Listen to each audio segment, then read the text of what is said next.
Hey guys, welcome back to the Adobe Live YouTube channel. My name is Jacob, better known as by Jacob Paris, and I'm a freelance graphic designer and content creator. And I've partnered with Adobe Live on a series teaching you everything you need to know about turning your digital design into real tangible products with Adobe Fresco and Adobe Illustrator. If you're just tuning in or you may have missed last week's episode, definitely go back and check that out because we're going to be picking up pretty much exactly where we left off. So let's jump into it.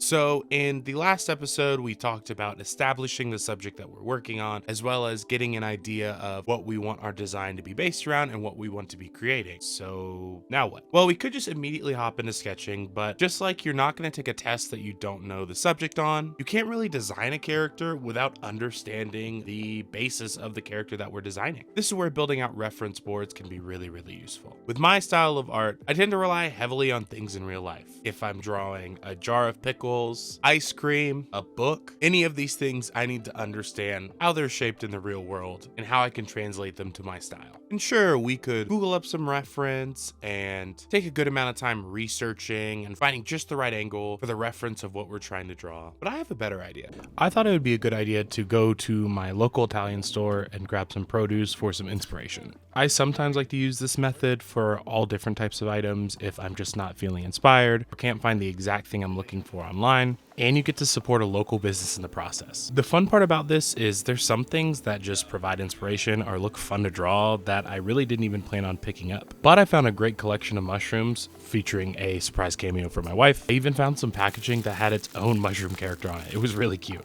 The cool part about this process is there's just so many options and so many things in the world that you can pull influence from, and really you could just go with whatever you want. There's no rules. I went ahead and checked out and headed home to take some photos. When taking reference photos for your artwork, I really don't think that there is a way to go overboard. Capturing all the angles of your subject is really important, especially when you're trying to draw at different angles or just get options for different types of characters. I found these mushrooms to have the most interesting shape, so I just went ahead and started taking photos directly in my iPad. If you want higher quality photos, you can use a camera or maybe even your phone, but in this case, when I'm just sketching and using it as light reference, this works perfect for me and it's really easy. Now it's time to head over to Fresco. You'll see that we're in Adobe Fresco. Obviously, we need to import our reference photos in order to use our reference photos. Again, I just like doing this directly in the iPad because it's more convenient and I don't have to hop between programs.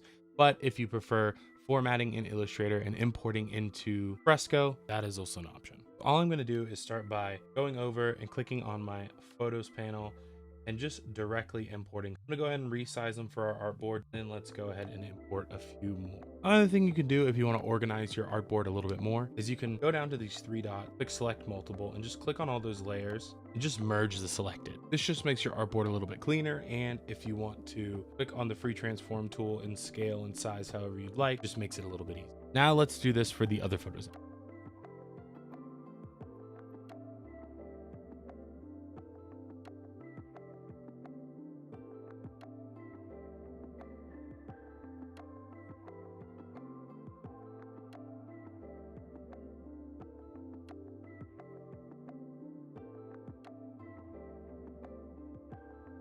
And that's pretty much all there is to it. Now you're ready to start sketching and designing with reference. I really hope you enjoyed this episode. I hope you learned something new too. I want to add a little note here and say that all design processes look a little different. There is no correct way to do it. I highly encourage you to bend the rules or change up my process in any way that you like that fits your needs. Next week, we see our ideas come to life with a character concept process. See you then. Bye.